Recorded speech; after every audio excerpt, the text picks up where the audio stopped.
Fin de la querelle au Sénégal. Le président Bassirou Diomaye Faye apaise les tensions après les vives critiques émises la semaine dernière par son Premier ministre. Ousmane Sonko avait annoncé un manque d'autorité à la tête de l'État concernant le fonctionnement de la justice dans le pays. Le président s'est défendu de tout conflit avec le Premier ministre. Les détails avec Eliman Dao à Dakar. Ces deux hommes, tout sourire, en pleine complicité, qu'on a retrouvé ce mardi à l'aéroport militaire Léopold Sédar Senghor, alors que le président sénégalais était en partance pour Cotonou. Bassirou Diomaye Faye en visite au Bénin et accompagné à l'aéroport par son Premier ministre Ousmane Sonko. Le Premier ministre est mon ami, je n'ai aucun conflit avec lui, a-t-il affirmé ce lundi au palais présidentiel. Je souhaite continuer à travailler sur ce qui préoccupe les Sénégalais,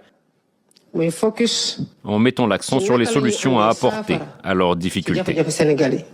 Le seul combat qui vaille, c'est le combat contre les difficultés que les Sénégalais endurent, que nous-mêmes endurons en tant que gouvernants. Une déclaration alors qu'il y a quelques jours, le Premier ministre sénégalais Ousmane Sonko avait surpris tout le monde en déclarant que le Sénégal avait un problème d'autorité. Une déclaration qui avait suscité un tollé général. Bassirou Diomaye Faye affirme lors de cette cérémonie que son objectif est de réconcilier les Sénégalais avec la justice et de restaurer la confiance des Sénégalais envers la justice de leur pays. Ce alors que les polémiques se sont enchaînées ces dernières semaines sur la justice sénégalaise. Est-elle indépendante? Les multiples convocations du côté de l'opposition sénégalaise ont alimenté ce débat. Maintenant, Sonko vient de voir très clairement que celui qu'il a promu comme président ne lui obéit pas à lui. Diomaye Faye est davantage proche de l'ancien système de Macky Sall que Sonko ne le pensait. Il est davantage proche de la France-Afrique que Sonko ne le pensait. La preuve, quand il a pris le pouvoir, il est allé faire acte d'allégeance auprès des plus grands représentants du néocolonialisme français en Afrique de l'Ouest. Et le plus grand de tous, c'est Ouattara. Diomaye est allé en Côte d'Ivoire et il a prononcé des éloges à Ouattara, qui est pourtant un ennemi de la démocratie, un ennemi du pluralisme, un ennemi de la bonne gouvernance. Le jour où Diomaye est allé le faire, j'ai su que le Sénégal allait connaître une crise à la direction de cette terre. Une crise féroce. Deuxième élément de la crise. À peine arrivé au pouvoir, on s'est rendu compte que certains ministres du gouvernement n'obéissaient pas au Premier ministre Ousmane Sonko. Et on le sait par des déclarations publiques du Premier ministre Ousmane Sonko. Ces propos ciblaient le ministre de la Défense, qui est un officier issu de la tradition france-africaine, qui est sorti de la cuisse du néocolonialisme français à l'ONU, le général Biram Diop. Sonko peut parler ici, ça sort de l'autre côté. Il n'écoute pas. Ousmane Sonko s'est plaint du ministre de la Justice, en disant que celui-ci ne lui obéissait pas, faisait de la désobéissance dans le gouvernement. Mais à qui obéit-il? Au Sénégal, le maître pendant longtemps, c'est le néocolon français et ses exécutants. Donc le ministre de la Justice, même catégorie que le ministre de la Défense. Troisième ministre dont Sonko s'est plaint, le ministre de l'Intérieur. Sonko dit non, ces gens-là, ils ne m'obéissent pas. Mais à qui obéissent-ils? Mais ce sont des ministres régaliens. Quatrième personnage dont Sonko s'est plaint implicitement, le ministre des Affaires étrangères. Ça fait quand même les 4 ministres régaliens du Sénégal qui ont été pris en flagrant délit de désobéissance au Premier ministre. Ministre de la Défense, ministre des Affaires étrangères, ministre de la Justice, ministre de l'Intérieur. Ça, on le doit aux révélations de Sonko lui-même. Il y a des ministres qui n'exécutent pas les ordres. Et il faut, disait déjà Sonko, que le président Bassirou Diomaye Faye les oblige à exécuter les ordres. Ça, c'est le deuxième moment où j'ai su que cette alliance-là, eh bien, était menacée.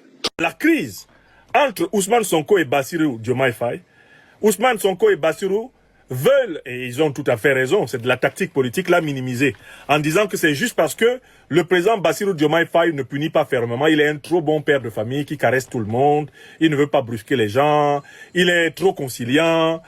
Ousmane Sonko essaie de présenter cette crise de cette façon.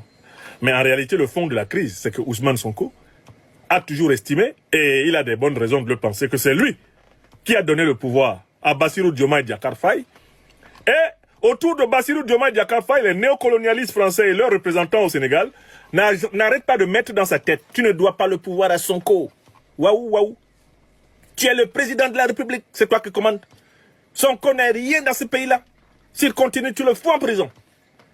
Il y a actuellement autour de Bassirou Diomaye Diakhar Faye des gens qui dorment dans ses oreilles pour exacerber son orgueil personnel. Lui dit: mais tu n'es pas un président par procuration. Tu es un président comme tout le monde. Macky était président ici, il décidait. Waouh. Hein? Abdoulaye Wade était président et décidait. Toi, tu n'es pas un demi-président. Vous voyez les conseillers toxiques, non? Manipulés par la France-Afrique, instrumentalisés par la France-Afrique, ils sont dans les oreilles de Bassirou. Et le profil bas de Bassirou Diomaye Diakhar Faye, alors qu'on attaque Sonko, a pour but d'affaiblir Sonko.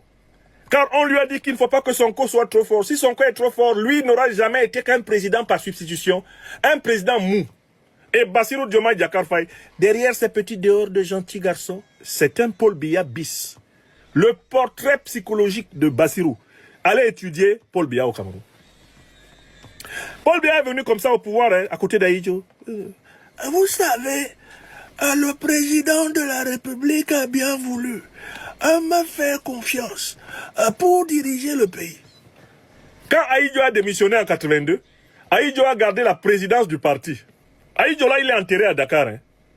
Il est enterré à Dakar là-bas. Vous voyez comment l'ironie de l'histoire est terrible. Il a conservé la présidence du parti, l'Union nationale camerounaise, et il a laissé Biya prendre la tête de la présidence de la République, mais c'était sous injonction de la France. C'est François Mitterrand qui a dégommé Ahidjo, parce qu'Ahidjo l'avait humilié en 70, 71, quand il voulait venir défendre le militant nationaliste camerounais Ernest Ouandié. Quand Mitterrand arrive au pouvoir en 81, il dégage Ahidjo.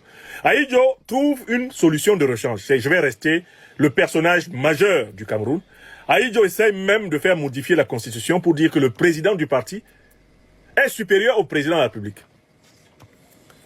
Ahidjo va faire cela et c'est ça qui va entraîner une succession de coups d'État.